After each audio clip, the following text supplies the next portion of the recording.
안녕하세요. 오늘 우리가 나눌 말씀은 요한복음 6장 1절부터 15절까지의 오병이어 이야기입니다. 이 기적을 통해 단순한 떡을 넘어 진정한 생명이 무엇인지 함께 살펴보겠습니다. 예수님께서는 예루살렘의 논쟁을 뒤로하고 디베랴의 갈릴리 바다 건너편으로 가십니다. 이 디베랴라는 이름은 로마 황제의 이름에서 유래했는데요. 당시 그곳에는 로마의 막강한 권세가 공기처럼 스며들어 있었죠. 사람들은 도대체 누가 우리를 먹여 살릴 진정한 왕인가? 라는 현실적인 질문 속에서 살아가고 있었습니다. 바로 그런 곳에 우리의 주님이 오셨습니다. 예수님께 큰 무리가 따랐지만 안타깝게도 그 이유는 예수님의 말씀 때문이 아니었습니다. 그들은 병을 고치는 표적, 즉 기적을 보았기 때문이었죠. 그들의 시선은 예수님 자체에 고정된 것이 아니라 자신들의 필요를 해결해줄 기적의 능력에만 맞춰져 있었습니다. 예수님은 빌립에게 물으십니다. 어디서 떡을 사서 이 사람들을 먹이겠느냐? 이 질문은 빌립의 시선을 시험하는 것이었습니다. 빌립은 정확하게 답했죠. 노동자의 반년치 품삯 낀 200데나리온으로도 부족하다고 말입니다. 이 이야기는 단지 돈이 없는 것이 문제가 아니라 돈이 있어도 해결할 수 없는 인간 능력의 한계를 명확하게 보여줍니다. 그때 안드레가 찾아낸 것은 고작 보리떡 5개와 물고기 2마리였습니다. 200데나리온으로도 부족하다고 했던 거대한 결핍 앞에 놓인 정말 초라한 도시락이었죠. 그러나 여기서 중요한 질문의 핵심은 우리가 무엇을 가졌느냐가 아닙니다. 바로 이것이 누구의 손에 들려지느냐입니다. 예수님께서는 당황하지 않으시고 이 사람들로 함께하라며 혼란스러웠던 상황에 질서를 부여하십니다. 이것은 단순히 배를 채우는 식사가 아니었습니다. 마치 광야에서 백성을 먹이시던 하나님처럼 예수님이 다시 그들 가운데 식탁을 베푸시는 주권적인 주인의 모습이었습니다.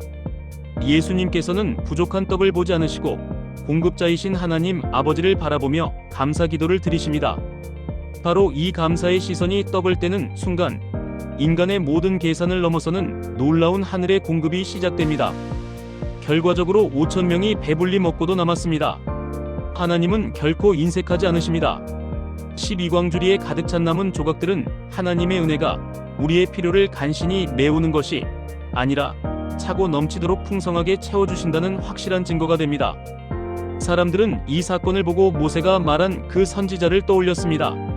하지만 그들의 해석은 완전히 빗나갔습니다.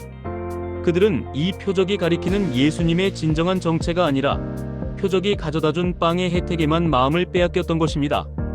사람들은 억지로 예수님을 임금 삼으려 했습니다. 왜냐하면 빵 문제를 해결해주고 로마의 압제에서 벗어나게 해줄 힘 있는 왕을 원했기 때문입니다. 그들은 예수님을 높이는 것 같았지만 사실은 예수님을 자신들의 욕망을 채울 도구로 가두려 했던 것입니다. 하지만 예수님은 그 환호와 열광을 뒤로하고 혼자 산으로 떠나십니다. 그분의 나라는 군중의 투표나 억지스러운 열광으로 세워지는 것이 아니기 때문입니다. 칼이 아닌 십자가로, 떡이 아닌 생명으로 세워질 나라를 위해 주님은 세상의 왕좌를 거절하신 것입니다. 예수님이 그 자리를 떠나신 이유는 은혜가 부족해서가 아닙니다.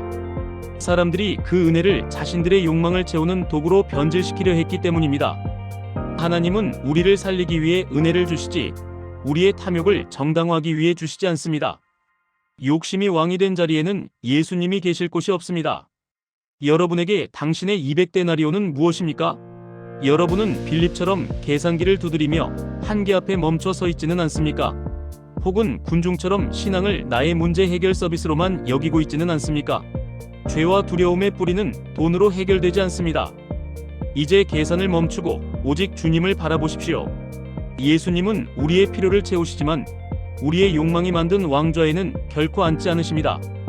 그분은 우리에게 썩어질 양식이 아닌 영원한 생명을 주러 오신 참된 왕이십니다. 주님, 내 손에 계산을 내려놓습니다. 내 욕심을 채울 왕이 아니라 나를 살리실 생명의 주님을 붙들게 하소서. 떡을 구하는 믿음에서 생명을 구하는 믿음으로 나아가게 하소서.